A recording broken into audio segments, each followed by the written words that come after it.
Oh, you're Abby, right? Addie, with a D. Have you ever seen a butterfly and felt it was a sign? A sign from a loved one who has passed on. My name is Kelley Mack, and I'm a girl from Cincinnati, Ohio, where my summer days were filled with sunshine and dreams of filmmaking that all started with a camera my mom gave me when I was 8. I lived to tell stories, from playing Eddie on The Walking Dead to the screenplays I wrote with my mom. I loved my family, my boyfriend Logan, and laughing under the moonlit sky. I never thought I'd have to face death so soon. I was too busy worrying about my next scene or whether my Universal movie would ever come out. But then, a glioma tumor came crashing into my life, and on August 2nd, 2025, everything faded. But I didn't disappear. I saw the light where Jesus healed me. And I have a message for you.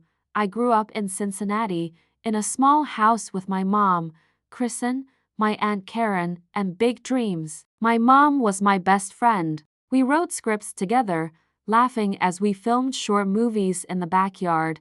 I remember running through parks, pretending I was the star of some grand adventure film. I studied filmmaking at Chapman University, did a commercial for Dr. Pepper, and then made it to Hollywood. Getting the role of Addie in Season 9 of The Walking Dead was a dream come true. A strong girl, fighting for hope in a world of zombies.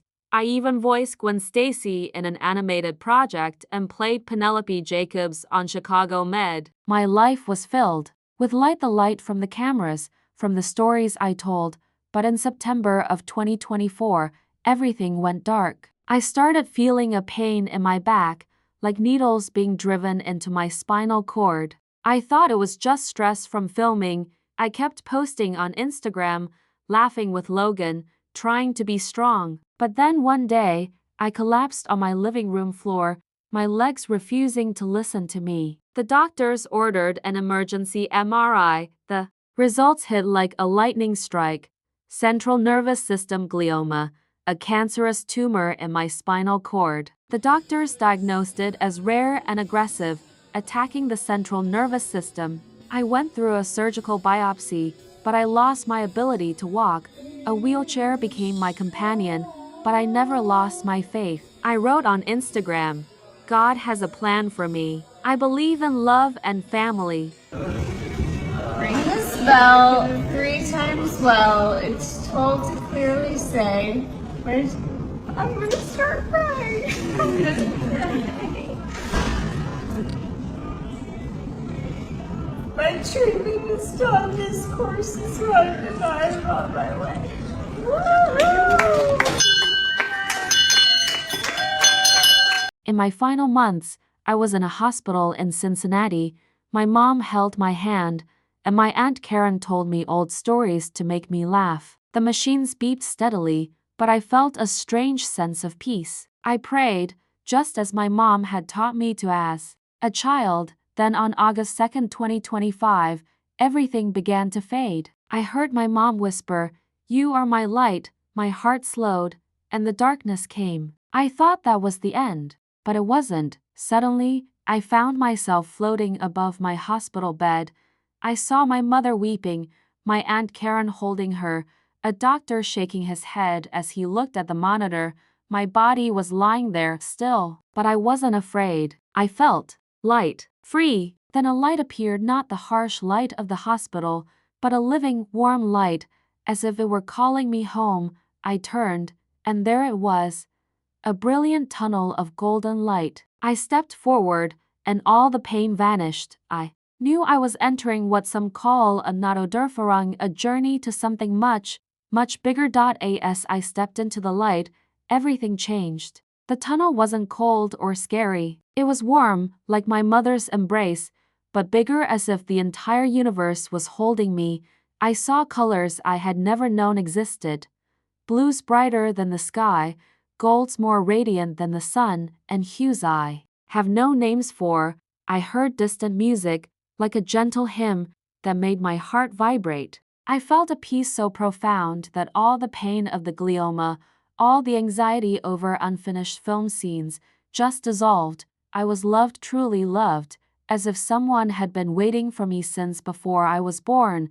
and then I saw a figure, not just light, but a person, Jesus. He was standing there, tall, radiating light from within his skin, as if he were made of brilliant gold. His eyes were the kindest eyes I had ever seen, as if they knew everything about me and still loved me unconditionally.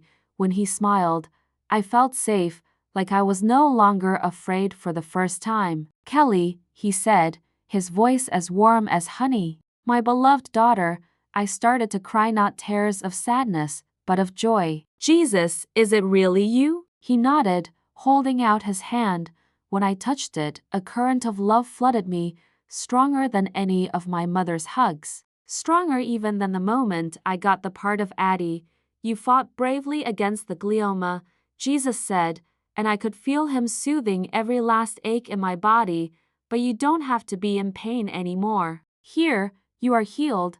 I looked down, and my body was no longer frail, no longer in a wheelchair. I was standing strong, as healthy as the day I used to run through the parks in Cincinnati. We walked through a field of flowers, where every blossom seemed to sing stories of love. I asked, "Am I dead?" He smiled sadly. "Your body is sleeping, but you are more alive than ever in this light." Then Jesus led me to a hill where I could see the earth, like a blue jewel. But there were dark patches, pain, fear, separation. "You brought hope through the walking dead," he said. "But you need to leave a sign for your loved ones." A butterfly of pure light appeared, its wings shimmering like a rainbow, and it fluttered around me. "This is your mission," Jesus said. "The butterfly will remind them that your love never dies." I thought of my mom, my Aunt Karen, Logan, and the fans who had encouraged me through my battle with central nervous system glioma. I wanted them to know I was okay. This story reminds me of Chloe, a 14-year-old from Georgia who also met Jesus after a diabetic shock. In a video on the Other Side NDE, Chloe shared, "Jesus told me, do not put your hope in temporary things. Love one another." She returned with a mission to spread love. Though I didn't return, left the butterfly, just as my family saw after I passed away on August 2, 2025. In many cultures, the butterfly is a symbol of the soul and transformation. Could that be the superconscientia or higher consciousness, where my spirit now flies free? Science even hints at this. Glioma Borgen at the University of Michigan found that gamma waves, a sign of high consciousness, spike in the brains of dying people, as might have happened to me with my glioma. Dr. Pim van Lommel states that 9% of cardiac arrest patients experience an NDE. With the same light and love I felt, Jesus healed me, and the butterfly is the proof. My message is this: don't fear death. Live with love, just as I wrote. I believe in God's plan. I didn't return to my body like Chloe did.